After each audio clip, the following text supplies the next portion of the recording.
नमस्कार, आप देख रहे हैं प्राइम न्यूज। मैं हूं राजेश कुमार। बुलेटिन की शुरुआत बड़ी खबर के साथ करेंगे। उत्तराखंड में मुख्यमंत्री को बदलने की जो तैयारी है वो की जा रही है। सूत्रों के हवाले से इस वक्त ये बड़ी खबर है, जहां सीएम को बदलने की तैयारी की जा रही है।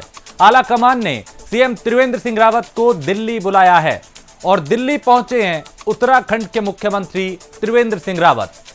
धन सिंह रावत, सतपाल महाराज सीएम पद के दावेदार हैं, सूत्रों का ऐसा कहना है। विधायकों के बीच सहमति बनाने की कोशिश की जा रही है। सहमति न बनने पर केंद्र की ओर से सुझाव संभव है। अजय भट्ट, अनिल बलूनी के नाम का जो सुझाव है वो भी संभावना जताई जा रही है कि केंद्र इसमें सुझाव दे सकता है। जितेंद्र पेटवाल हमारे संवाददाता देहरादून से ज्यादा जानकारी के साथ। जितेंद्र, ये जो खबर आ रही है कि मुख्यमंत्री बदलने की कवायद की जा रही है, इसमें कितनी सच्चाई? जी राजेश, एक बार उत्तराखंड की जो राजनीति है वो काफी गर्म है और ये राजनीति उसी दिन गर्माहट उसमें आ गई थी जिस दिन केंद्रीय पर्यवेक्षक और प्रदेश प्रभारी ने यहाँ कोर ग्रुप की बैठक बुलाई थी। उसी दिन ये देखने को आ रहा था कि आनंद फानन में बीजेपी को अपना गैरसैंण का जो सत्र था उसको समेटना पड़ा। सत्र की अवधि 9 मार्च तक रखी गई थी।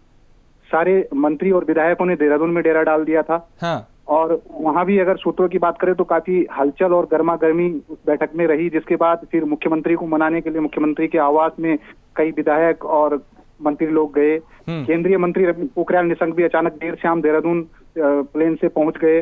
तो आज मुख्यमंत्री का जो था वो कार्यक्रम पहले से तय था। मुख्यमंत्री को आज गैरसैंण जाना था और कई कार्यक्रमों में उनको शिरकत करनी थी, देहरादून में भी शिरकत करनी थी। लेकिन अचानक से देहरादून, वहाँ दिल्ली से देहरादून बुलावा आता है तो मुख्यमंत्री चार्टर्ड प्लेन से अपने साथ 2-4 विधायकों को लेके जॉली ग्रांट से दिल्ली निकल जाते हैं।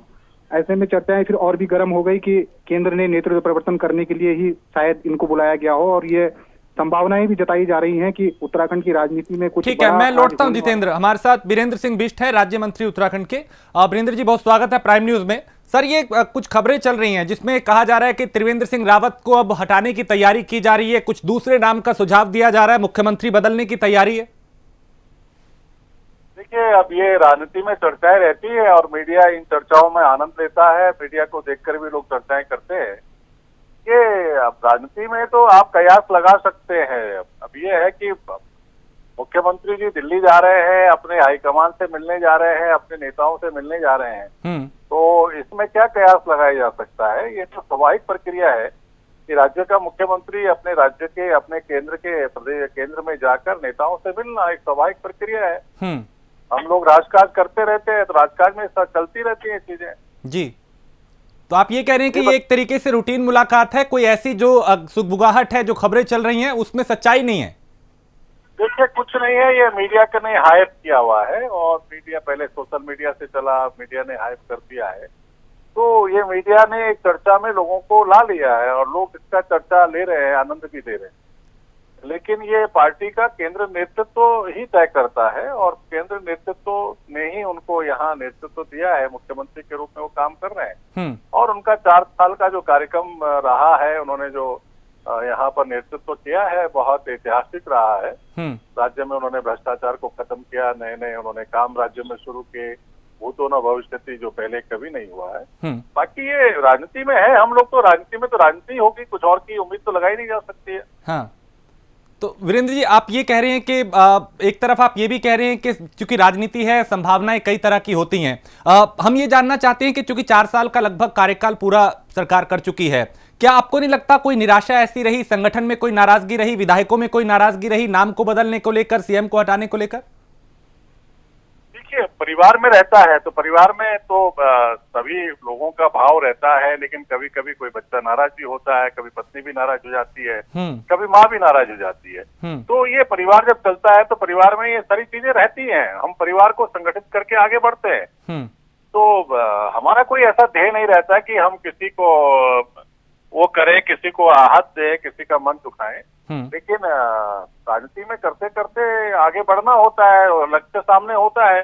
उस लक्ष्य में कोशिश करते हैं कि सबको साथ देकर चले, पार्टी का जो मार्गदर्शन मिलता रहता है उसका पालन होता रहता है जी। तो इस यात्रा में बहुत लोग साथ होते हैं, बहुत लोग साथ भी नहीं होते हैं। चलिए, बहुत शुक्रिया वीरेंद्र सिंह जी हमारे साथ जुड़ने के लिए, बात रखने के लिए, अपनी बात बताने के लिए। तो वीरेंद्र सिंह बिष्ट को आप सुन रहे थे, जो राज्य मंत्री हैं उत्तराखंड के। हमारे दो सहयोगी भी लगातार हमारे साथ जुड़े हुए हैं, दिल्ली से स्नेह कमल है और देहरादून से जितेंद्र हमारे साथ बने हुए हैं। स्नेह कमल का रुख करूंगा मैं, जो दिल्ली से इस वक्त हमारे साथ बने हुए हैं। स्नेह कमल, क्या सुगबुगाहट चल रही है? क्योंकि हमने अभी राज्य मंत्री से भी बात की, हमारे संवाददाता भी लगातार बता रहे हैं कि गहमा गहमी है, चर्चाएं खूब हैं। दिल्ली पहुंचे हैं मुख्यमंत्री, क्या कुछ जानकारी है आपके पास? जी, गहमा गहमी की अगर राजेश बात करें, गहमा गहमी तभी शुरू हो गई थी जब यहाँ से केंद्र से पर्यवेक्षक के रूप में छत्तीसगढ़ के पूर्व मुख्यमंत्री रमन सिंह और हरियाणा के जो प्रभारी हैं राज्यसभा सदस्य दुष्यंत गौतम जब देहरादून पहुंचते हैं और वहां पे जिस तरह से विधानसभा का सत्र चल रहा, सत्र की अवधि घटाई गई, आनंद फानन में कोर कमेटी की बैठक को तमाम जो बड़े नेता उत्तराखंड के हैं हर जगह से, जो भी दिल्ली रहा, जो यूपी रहा, सभी को, अजय भट्ट को रास्ते से बुलाया गया, रमेश पोखरियाल निशंक को जो है चार्टर्ड प्लेन से वापस, हेलीकॉप्टर से वापस उन्हें देहरादून बुलाया गया। तो कहीं न कहीं बिल्कुल जो है एक धुआं तो जरूर दिख रहा है, आग अगर है तभी तो ये धुआं है। कहीं न कहीं नेतृत्व परिवर्तन की जो संभावनाएं आज से नहीं पिछले काफी दिन से जो व्यक्त की जा रही थी, अब उनको एक बल मिलता नजर आ रहा है। जिस तरह से जो अचानक से गैरसैंण में तमाम जो अपने सरकारी कार्यक्रम को छोड़कर मुख्यमंत्री दिल्ली आते हैं और तमाम उनके साथ विधायक कुछ उनके साथ चार्टर्ड प्लेन में आ रहे हैं, और पहले से भी कुछ विधायक दिल्ली में डेरा डाले हुए थे, जो भाजपा के तमाम बड़े नेता दिल्ली आ चुके थे। तो उनको देखते हुए हम कह सकते हैं नेतृत्व परिवर्तन की संभावनाएं हैं। अब बैठे बैठे जिस तरह से जो है चुनाव का समय था, जो कांग्रेस जहां अपने आप को बैकफुट पर पा रही थी, अब कांग्रेस को भी फ्रंट फुट पर खेलने का मौका मिल गया है। चाहे हम बात करें पूर्व मुख्यमंत्री हरीश रावत की, हरीश रावत ने भी मतलब अपने ट्वीट में तमाम चीजें कही, उनकी कमियां गिनाई और कहा जब भी भाजपा को ऐसा नजर था वो नेतृत्व पतन करता है। वहीं प्रीतम सिंह से बात हुई, जो भारतीय कांग्रेस के प्रदेश अध्यक्ष, उन्होंने कहा ये भाजपा का अंदरूनी मामला है, लेकिन कहीं न कहीं आग जरूर सुलग रही है। तो हम कह सकते हैं जिससे तमाम जो संभावनाएं है, जो गतिविधियां हो रही, जो घटनाक्रम है, उसको देखते हुए हालांकि मंत्री जी ने स्पष्ट कहा कि जो है मुख्यमंत्री का दिल्ली दौरा जो है एक औपचारिक है, नियमित कार्यक्रम जरूर है, लेकिन कहीं न कहीं सुगबुगाहट जरूर है नेतृत्व पतन। जिस तरह से जो है मुख्यमंत्री कार्यशैली को लेकर कुछ विधायकों ने नाराजगी जताई थी, अगर खासकर संघ की बात करें, संघ भी उनसे जो उनकी कार्यशैली से नाराज था। जिस तरह से उत्तराखंड के ये सबसे अच्छे जो राज्य ये धार्मिक शहर है देहरादून की, क्षमा करें हरिद्वार की बात करें, हरिद्वार में तरह से बूचड़ खाना खोलने का जो लाइसेंस दिया गया था उसको लेकर संघ नाराज था, हालांकि बाद में इसको हटा दिया गया, तो डिस्टिलरी वगैरह लगाई गई। तो इन चीजों को लेकर संघ उनकी कार्यशैली से नाराज था। तो हम कह सकते हैं संघ की नाराजगी और विधायकों की नाराजगी कहीं न कहीं अब त्रिवेंद्र सिंह रावत को महंगी पड़ सकती है। लेकिन स्नेह कमल, यहाँ पे एक अहम बात ये भी है कि चूंकि विपक्ष को एक मौका मिल जाएगा सरकार को घेरने का, क्या केंद्र ऐसा करेगा कि इन्हें हटाया जाए, या फिर कोशिश ये होगी कि सहमति बन के अभी 5 साल का कार्यकाल पूरा किया जाए? जी, जहां तक आपने बात की मतलब सहमति बनाने के डैमेज कंट्रोल की, तो केंद्र बिल्कुल चाह रहा है कि ये संदेश कतई नहीं है। जिस तरह 5 राज्यों के चुनाव है उनको देखते हुए केंद्र कभी भी जो है नेतृत्व परिवर्तन करना नहीं चाहेगा। विधायकों ने जो भी असंतुष्ट गुट है उन्होंने भी जान के ऐसा समय चुना है जब केंद्र पर चोट की जा सके। क्योंकि वर्तमान समय की बात करें, शीर्ष नेतृत्व जो है भाजपा का वो चुनाव की तैयारियों में व्यस्त है, और इस तरह का अगर कोई भी घटना अगर होती है, नेतृत्व परिवर्तन की मांग उठती है या बगावत के सुर उठते हैं, तो कहीं न कहीं 5 राज्यों जो चुनाव है उनमें उस पर असर पड़ेगा। तो उसको देखते हुए हम टाइमिंग की बात जो कर सकते हैं, बिल्कुल जो असंतुष्ट हैं, जो बगावती हैं विधायक है, उन्हें बिल्कुल सही समय चुना है। अब भाजपा को देखना यह है कि डैमेज कंट्रोल के नाम पे क्या कुछ करती है। ठीक है, आप बने रहे स्नेह कमल मेरे साथ। बिल्कुल, मैं अभी दोबारा लौटता हूं आपके पास। जितेंद्र भी है देहरादून से हमारे साथ। जितेंद्र, अभी राज्य मंत्री को आपने भी सुना होगा, दिल्ली से स्नेह कमल को भी आपने सुना होगा, लेकिन उत्तराखंड की अगर बात करें तो वहां की सियासत में क्या सुगबुगाहट इस वक्त चर्चा का केंद्र बनी हुई है? जी, उत्तराखंड की अगर बात करें तो यहाँ तो स्पष्ट यही सुगबुगाहट है कि नेतृत्व परिवर्तन होने जा रहा है। और जैसे स्नेह कमल जी ने भी कहा है, तो केंद्र तो यही चाह रहा है कि डैमेज कंट्रोल किया जाए किसी तरीके से, क्योंकि अब लगभग 6 या 7 महीने बाद उत्तराखंड में आचार संहिता लगनी है। इसमें अगर आप देखें तो आचार संहिता के कार्यों में सीएम लगे हुए थे, अपना शिलान्यास और सब सारे ताबड़तोड़ वो दौरे भी कर रहे थे, तो अचानक से ये बात आ गई। लेकिन कुल मिला के कुमाऊं और गढ़वाल के जो विधायक हैं, इनकी जो आपसी खटास है इसको भी प्रमुखता से लिया जा रहा है। अधिकतर कुमाऊं के जो विधायक हैं वो सीएम की कार्यप्रणाली से असंतुष्ट हैं। आपने पिछली बार विधानसभा सत्र में भी देखा होगा कि खुद कुमाऊं के एक विधायक हैं, वो भ्रष्टाचार के मामले को खुद अपने सीएम के खिलाफ भ्रष्टाचार का मामला विधानसभा सत्र में उठाते हैं। तो ये सब चीजें पहले से ही होती आ रही थी। लगभग 1.5 साल से ये प्रक्रिया शुरू हो गई थी कि मुख्यमंत्री की कार्यप्रणाली से कुछ विधायक नाराज थे। कई बार गाए बगाए संगठन की तरफ से भी कुछ संगठन के नेता नाराज हुआ करते थे कि समय नहीं मिल पाता है या उनका जो कार्यशैली है वो ठीक नहीं है। तो ये सब चीजें हो रही थी। धीरे धीरे ये अब ऐसी स्थिति में आ गई है कि आज पूरे प्रदेश में चर्चाओं का बाजार गर्म है कि मुख्यमंत्री परिवर्तित हो रहे हैं। यहाँ तक कि नामों की सुझाव भी लोग देने शुरू कर दिए हैं और कई नाम भी ऐसी चर्चाओं में आने लगे हैं जिनमें प्रमुखता से अनिल बलूनी की बात करें तो उनका भी नाम आ रहा है। केंद्रीय मंत्री रमेश पोखरियाल निशंक का भी नाम आ रहा है।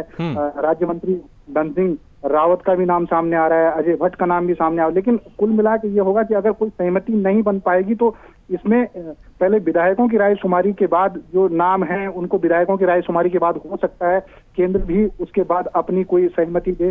लेकिन कुल मिला के अभी अगर देखा जाए तो सारे प्रदेश में ये चर्चाएं बड़े गर्म पर हैं कि उत्तराखंड में राजनीतिक परिवर्तन संभव है और ये होना भी लाजमी है। जिस तरीके से शोर शराबा उत्तराखंड के जो बीजेपी के नेता हैं उन्होंने किया है, खुद उन्होंने इस चीज को जन्म दिया है। तो ऐसे में जितेंद्र, विपक्ष को भी एक बैठे बिठाए मौका मिलेगा, सरकार को घेरने का एक मुद्दा मिल जाएगा। विपक्षी नेताओं की इस पर क्या प्रतिक्रियाएं आ रही हैं?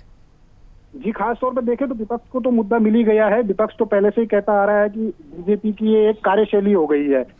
बीजेपी हमेशा प्रदेश की राजनीति में अस्थिरता का माहौल उत्पन्न करती है। खासतौर पे हरीश राव जो पूर्व मुख्यमंत्री हैं उन्होंने तो स्पेशल ट्वीट करके लिखा गया है कि ये जो परिपाटी बीजेपी की है उसको ये आगे अभी भी बरकरार रखना चाहते हैं और ये उत्तराखंड की राजनीतिक इतिहास के लिए ठीक नहीं है। तो जाहिर सी बात है कि जो बैकफुट पे कांग्रेस अभी तक चल रही थी, निष्क्रिय सी दिख रही थी, तो इन्होंने बैठे बिठाए उनको एक मुद्दा दे दिया है और अब वो लाजमी है कि वो कई सारे मुद्दों को उठाएंगे। अगर मुख्यमंत्री परिवर्तित होते हैं तो मुख्यमंत्री की कार्यशैली और पर भी वो प्रश्न चिन्ह खड़ा करेंगे। आखिर क्यों वर्तमान मुख्यमंत्री को हटाया गया, क्या उनकी कार्यप्रणाली सही नहीं थी? तो विपक्ष तो सीधे सीधे आरोपों को घेरे में लाएगा ही और वो लाना भी लाजमी है क्योंकि बीजेपी खुद उनको बैठे बिठाए मुद्दा दे रही है। जी ठीक है, आप बने रहिए। स्नेह कमल, दिल्ली की अगर बात करें तो यहाँ पे त्रिवेंद्र सिंह रावत किनसे मुलाकात कर रहे हैं, उस मुलाकात के मायने क्या हैं? क्या कोई पहले से एजेंडा सेट था इस मुलाकात का या फिर वाकई इसी बात में दम नजर आ रहा है कि नेतृत्व परिवर्तन हो सकता है? जनादेव, जहां तक अगर बात करें एजेंडे की तो सबको पता है एजेंडा मुख्यमंत्री का आज गैरसैंण दौरे का था। गैरसैंण में कई कार्यक्रम थे, वहां उन्हें भाग लेना था। अचानक दिल्ली आना ये उनके तय एजेंडे में नहीं था। जहां तक मुलाकात की बात करें, मुख्यमंत्री का ये दौरा था, सीधे जो है एयरपोर्ट से अपने सरकारी आवास पुराना किला रोड जाएंगे। वहां से पार्टी के जो शीर्ष नेता हैं उनसे मुलाकात करें, क्योंकि पार्टी के शीर्ष नेतृत्व भी कई नेता जो हैं इस समय दिल्ली से बाहर है। लेकिन जहां तक अगर मुलाकात की बात करें तो उनकी मुलाकात प्रधानमंत्री नरेंद्र मोदी, पार्टी अध्यक्ष जेपी नड्डा और गृह मंत्री अमित शाह से संभवतः हो सकती है। क्योंकि अभी औपचारिक कार्यक्रम कुछ नहीं मिला है, लेकिन फिर भी जो संभावनाएं ये हैं, पार्टी जो सूत्र बताते हैं उनके माध्यम से खबर यही है कि उनकी मुलाकात आज गृह मंत्री, प्रधानमंत्री और पार्टी अध्यक्ष से हो सकती है। ठीक है, आप स्नेह कमल पूरी नजर इस मामले पे बनाए रखिए। आपका बहुत शुक्रिया। जितेंद्र, आपका भी शुक्रिया। आप भी वहां पे तमाम जो प्रतिक्रियाएं हैं उनको लेते रहें, वहां पे नजर बनाए रखें। मैं फिर आपसे अपडेट लूंगा। आप दोनों का बहुत शुक्रिया। उधर पेट्रोल और डीजल के बढ़ते दाम को लेकर क्षेत्र के कांग्रेस कार्यकर्ताओं ने एक अनोखा प्रदर्शन करने के साथ प्रधानमंत्री मोदी का पुतला भी फूंका। इस दौरान कार्यकर्ता गुलर भोज के मुख्य चौराहे पे इकट्ठा हुए, नरेंद्र मोदी और केंद्र सरकार के खिलाफ नारेबाजी की और प्रधानमंत्री का पुतला भी फूंका। इस दौरान कांग्रेस कार्यकर्ताओं ने बैलगाड़ी पर बाइक रख के अनोखे तरीके से पेट्रोल डीजल के बढ़ते दाम का विरोध किया। नहीं चलेगी, नहीं चलेगी। सरकार निकम्मी है। और तपोवन में आई आपदा को एक महीना होने पर एनटीपीसी की Tapovan Vishnugarh hydro power project की अलकनंदा महिला समिति और तपोवन एम्प्लॉयज वेलफेयर एसोसिएशन ने एक श्रद्धांजलि कार्यक्रम का आयोजन किया। एनटीपीसी कर्मचारियों और उनके परिजनों ने इस आपदा में जान गंवाने वालों के लिए प्रार्थना की, उन्हें श्रद्धांजलि दी।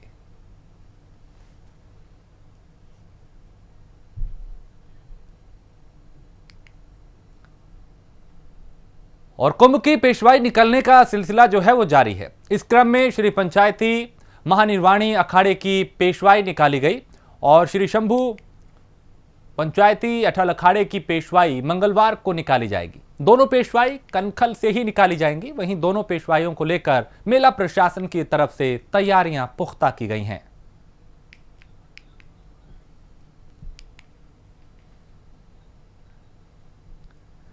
तो कुंभ की जो तैयारियां हैं वो की जा रही हैं। प्रशासन ने पूरी सुरक्षा के भी पुख्ता इंतजाम किए हैं और पेशवाई जो है उसको लेके भी लगातार तैयारियां की जा रही हैं। तो मेला प्रशासन की तरफ से जो तैयारियां हैं वो पूरी की जा चुकी हैं।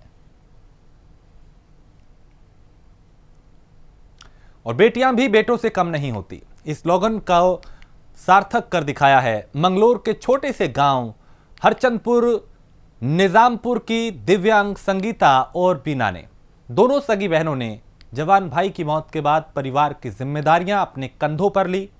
दोनों पिता के साथ खेतीबाड़ी से लेकर व्यवसाय तक की जिम्मेदारी को निभाती हैं और पिता को कभी यह महसूस नहीं होने देती कि उनका बुढ़ापे का सहारा अब मौजूद नहीं है। पिता देवपाल सिंह का दूध की डेयरी का व्यवसाय है, इसके साथ ही खेती का काम है, जिसमें छोटी बेटी संगीता डेयरी के व्यवसाय में पिता का हाथ बटाती है। वहीं बड़ी बेटी खेतीबाड़ी के साथ साथ पशुओं के चारे का इंतजाम करती है। महिला सशक्तिकरण की मिसाल ये बेटियां वाकई किसी बेटे से कम नहीं।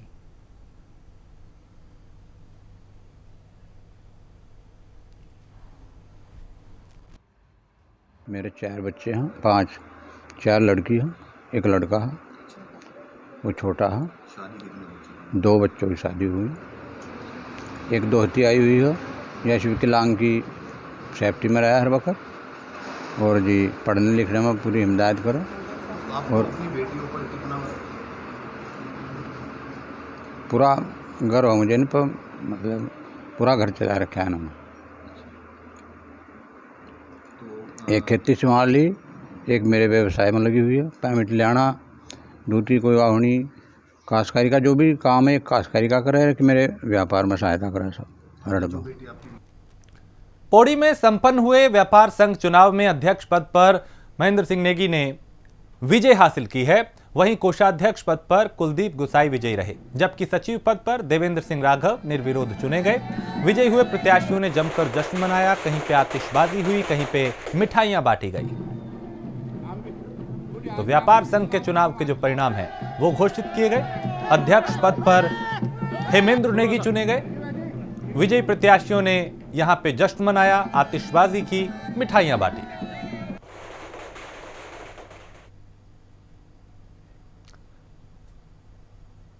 रुद्रपुर में सहकारी बैंक की तरफ से किसानों को रिकवरी नोटिस भेजा गया है। इस रिकवरी नोटिस के खिलाफ पूर्व मंत्री तिलक राज बेहर और उनके समर्थकों ने डीएम कार्यालय पर धरना दिया।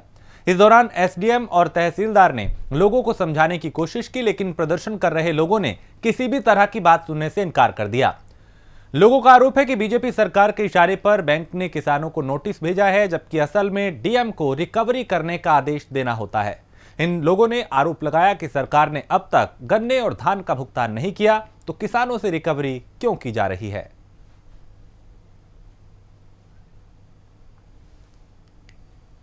तो पूर्व मंत्री भी प्रदर्शन में शामिल हुए। सरकार पर जबरन वसूली का यहां पे किसानों ने आरोप लगाया और रिकवरी नोटिस के खिलाफ यहां पे प्रदर्शन किया, जिसमें बड़ी संख्या में किसान यहां पहुंचे। अभी तक बाकी है, 95 का की कार्रवाई की जाए, जबकि एक और धान का पैसा बाकी है सोसाइटियों के ऊपर। जो कोऑपरेटिव सोसाइटियों ने धान खरीदा उसका अभी तक भुगतान नहीं हुआ, किसानों करोड़ों में है।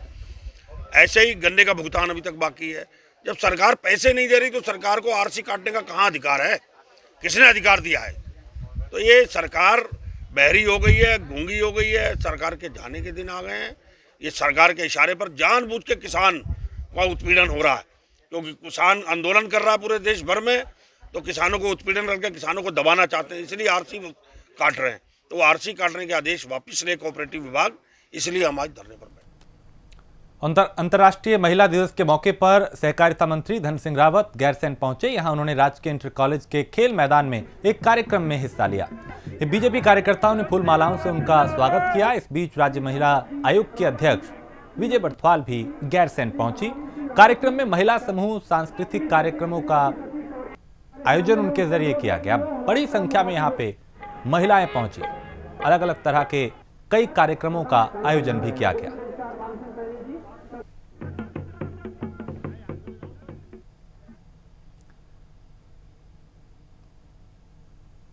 पौड़ी जिले और ऊंचाई वाले इलाकों में मौसम ने एक बार फिर करवट ली है। क्षेत्र में तेज बारिश की वजह से एक बार फिर ठंड ने दस्तक दी है।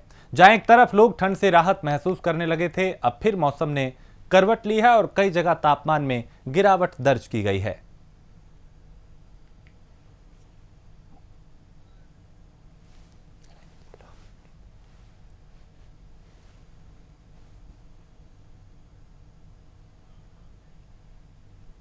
पहाड़ों में ऑरेंज अलर्ट का असर दिखाई देने लगा है। ओली में भी इसका असर दिखाई दे रहा है। मौसम के बदले मिजाज से मार्च के महीने में ओली में पर्यटकों को बर्फबारी देखने को मिल रही है।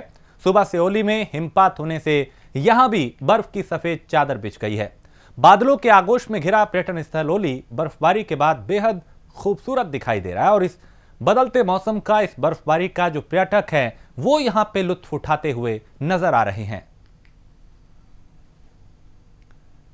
खबर गैरसैंण से है, जहां सहकारिता मंत्री डॉक्टर धन सिंह रावत यहां पहुंचे हैं और राजकीय पॉलिटेक्निक गैरसैंण पहुंचे हैं धन सिंह रावत, जहां पे सेंटर ऑफ एक्सीलेंसी का उद्घाटन उन्होंने किया है।